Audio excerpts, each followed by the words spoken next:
For over a century, there was a sound that defined what it meant to ride a train. A rhythm so familiar that you could close your eyes on any platform in the world and know exactly where you were.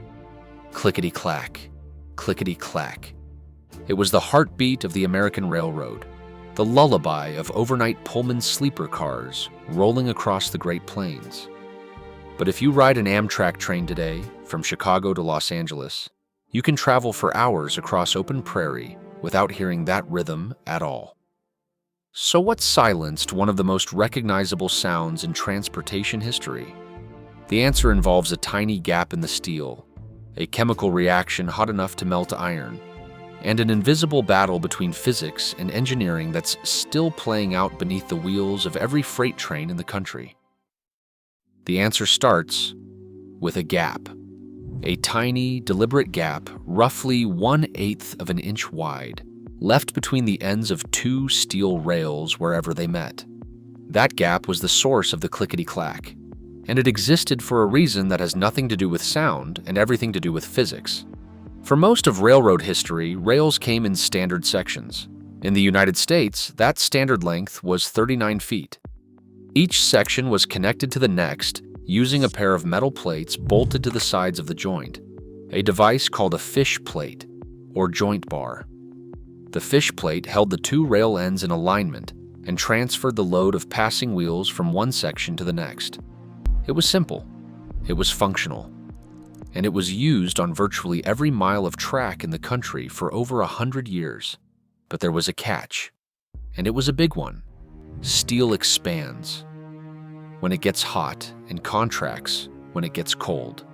A single 39-foot rail might not move much on its own, maybe a fraction of an inch across a seasonal temperature swing.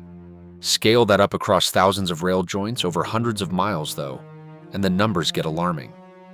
A 1-mile length of unrestrained steel rail subjected to a temperature change of 100 degrees Fahrenheit would try to grow by more than 40 inches. If those rails had been laid tight against each other with no room to breathe, the summer sun would have turned the track into a writhing, buckled mess within weeks. So the railroads left gaps, small ones, calculated so that on the hottest days of summer, the expanding rail ends would close the gap almost completely without pushing against each other hard enough to cause damage. On cold winter mornings, those same gaps would widen as the steel contracted, and the fish plate bolts would hold everything in place across the opening. If you walked along a stretch of jointed track on a freezing January morning in Minnesota, you could actually see daylight through the gaps between rail ends. But here's the part that made all of this more than just an engineering curiosity.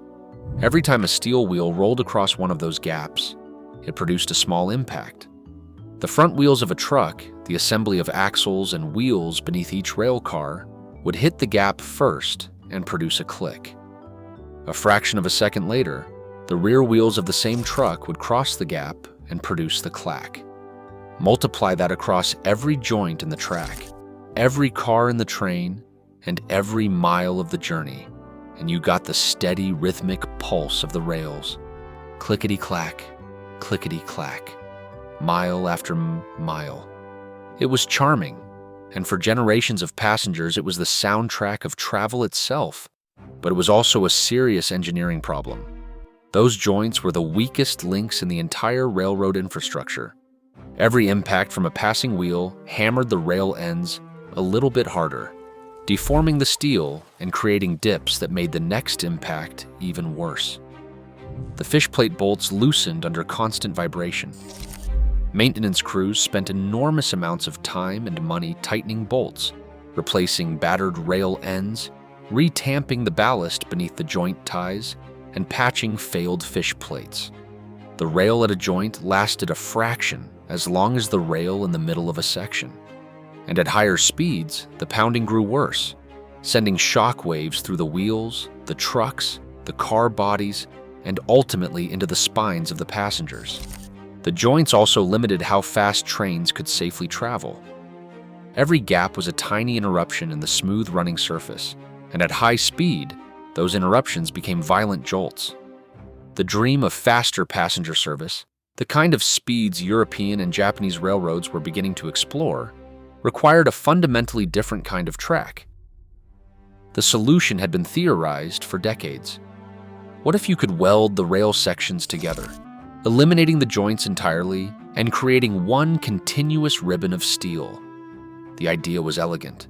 The execution was terrifying, because welding the joints shut meant eliminating the expansion gaps that had protected the track since the very first railroad was built. And without those gaps, the rail had nowhere to go when summer temperatures climbed. It couldn't grow longer, and it couldn't push outward. The force had to go somewhere. The same thermal expansion that made the clickety-clack necessary in the first place now became a force that could tear the track apart. Germany was the first country to try it.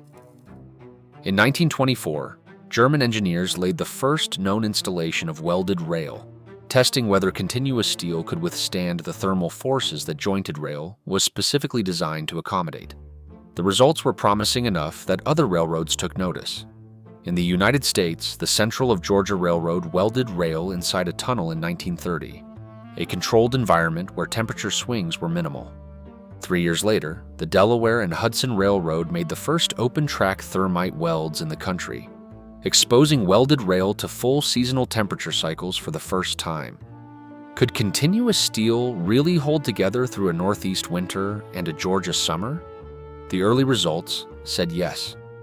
And by the 1950s, continuous welded rail was spreading across main lines in both Europe and North America.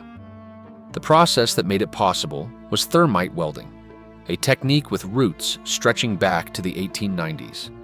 A German chemist named Hans Goldschmidt discovered that mixing aluminum powder with iron oxide granules triggered a violent exothermic reaction, a chemical process that generated its own heat, reaching temperatures of roughly 4,500 degrees Fahrenheit. The reaction produced molten steel, which could be poured directly into a mold placed around a rail gap. But what did that actually look like in practice? Out in the field, the thermite welding process looked like controlled chaos. Workers would grind the rail ends clean, position them about 1 inch apart, and clamp a sand mold around the gap. A crucible filled with thermite powder sat on top. After preheating the rail ends with a torch, a worker would ignite the thermite with a sparkler-like device, and within seconds the crucible erupted into a shower of sparks and blinding white light. Molten steel poured through the bottom of the crucible, filling the mold and fusing the two rail ends into a single piece. After the metal cooled, workers chiseled away the excess and ground the joints smooth. The whole operation took about 45 minutes to an hour, and when it was done, 2 separate rail sections had become one continuous piece of steel. That gap was gone, and the clickety-clack at that joint would not ever sound again. Thermite welding was ingenious because it did not require any external power source. A crew could weld rail in the middle of nowhere, miles from the nearest power line, using nothing but chemistry and gravity. But thermite welds were softer than the surrounding rail steel, and they wore faster under heavy traffic. A stronger alternative emerged in the welding plant. Flash butt welding used massive electrical current to heat the touching ends of 2 rail sections. As the ends were pulsed together and pulled apart repeatedly, the friction and electrical resistance generated intense heat. At a precise moment, the 2 sections were forced together under hydraulic pressure, forging them into one continuous piece without introducing any foreign material. The result was a weld nearly as strong as the original steel. Welding plants could join individual rail sections into quarter-mile ribbons, roughly 1,400 feet of continuous steel. These ribbons were loaded onto specialized rail trains, long strings of flat cars designed to carry and deploy the flexible steel without kinking or derailing. If you have ever seen one of these trains rolling down the main line, it is an unforgettable sight. Dozens of flat cars carrying steel ribbons so long they flex and shimmer like enormous metal snakes. At the job site, the ribbons were unloaded alongside the existing track and welded together in the field using thermite to create continuous rail stretching for miles without a single joint. If you are finding this look at railroad engineering interesting, take a moment and hit subscribe. We cover the hidden science and forgotten history behind the rails every week. Now, if you have been following the physics, you might be wondering how any of this is possible. The gaps existed because steel expands. Welding the gaps shut does not change the laws of thermodynamics. So how does continuous welded rail handle thermal expansion without buckling? The answer is one of the most elegant engineering compromises in railroad history. It is called the rail neutral temperature. Every length of continuous welded rail is installed at a specific temperature, carefully chosen so that the rail is neither in tension nor in compression at that moment. This is the stress-free temperature, and in the United States, it is typically set somewhere between 90 and 110 degrees Fahrenheit, depending on the region and the expected temperature range. When the air gets hotter than the neutral temperature, the rail wants to expand, but it cannot, because it is welded into a continuous ribbon and clamped to the ties by heavy spring clips. So instead of growing longer, the rail develops compressive stress, pushing against itself internally. When the air gets colder, the rail wants to contract. Again, it cannot move, so it develops tensile stress, pulling against itself from within. The key insight is that if the neutral temperature is set correctly, the rail spends roughly equal time in tension and compression across the seasons. The compressive forces in summer will not get high enough to buckle the track, and the tensile forces in winter will not get strong enough to crack it. But the rail doesn't hold itself in place through willpower. That job belongs to the ballast, that heavy layer of crushed granite and limestone that sits beneath and around the wooden ties on every railroad right-of-way in the country.